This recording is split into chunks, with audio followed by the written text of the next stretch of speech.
নমস্কার। আজকে একটি বিষয় নিয়ে কথা বলব।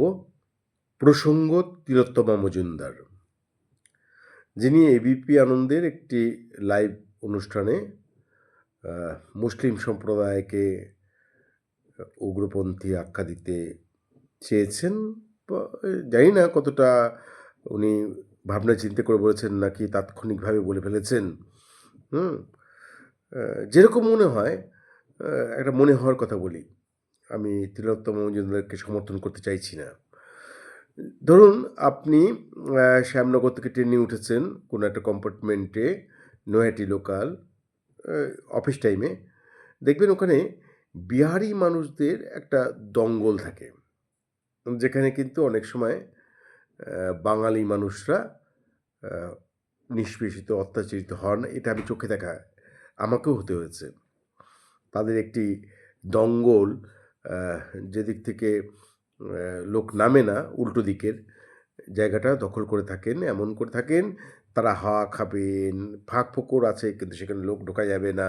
কিন্তু প্রচণ্ড ভিড়, তবুও তারা জায়গা ছাড়বেন না। তাদের ওইটা, এটা কেন হলো?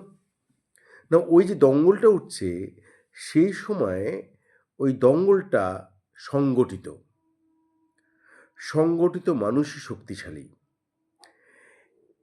এই যেকোনো ক্ষেত্রেই সংগঠিত মানুষ শক্তিশালী হলে তার একটা শক্তি তৈরি হয়। সেই শক্তি সে কিভাবে প্রদর্শন করবে, এইটা তার নৈতিকতার উপর নির্ভর করে।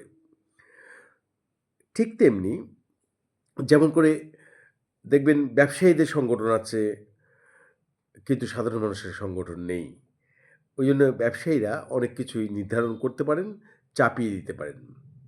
তেমনি ট্রেনে যখন আপনি সংঘবদ্ধ, সংখ্যালঘু হলেও আপনি তখন শক্তিশালী।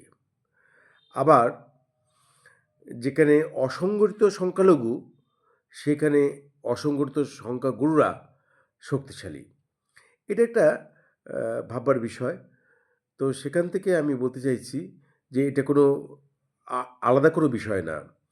আপনার আত্মীয়স্বজনের ক্ষেত্রেও দেখবেন, দেখবেন যেখানে অ্যা আপনারা সংগঠিত, সেখানে আপনার শক্তি পাচ্ছেন, কোনো অন্যায়ের বিরুদ্ধে লড়াই করতে পারছেন। যখনই আপনি অসংগঠিত, তখনই আপনি দুর্বল।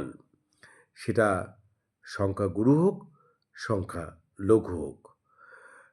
কোনো একটা জাতি, প্রজাতি বা রাজ্যকেন্দ্রিক কোনো জনগোষ্ঠীকে বা কমিউনিটিকে দাগিয়ে দেয়া যায় না যে এরা এরকম। আমি ওই ঘটনা দেখে অপমানিত হওয়ার পরও বলতে পারি না বিহারিরা আ অশিক্ষিত, তারা এরকম বাজে ব্যবহার করে। ঠিক তেমনিভাবেই তিলোত্তমা মজুমদারের আ এই বক্তব্য সমর্থন করতে পারছি না। আসলে মানুষের মধ্যে তো অনেক রকম আ পশুত্ব থাকে, আদিম যুগ থেকেই আছে।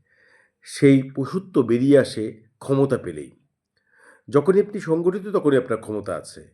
এই ক্ষমতাকে আপনি কেমন করে ব্যবহার করবেন, এটাই নির্ভর করে শিক্ষিত, আধুনিক, সভ্য মানুষের রুচির উপর। এই সভ্যতার রুচির উপর ভরসা রেখেই আজকের বক্তব্য শেষ। ভালো থাকবেন।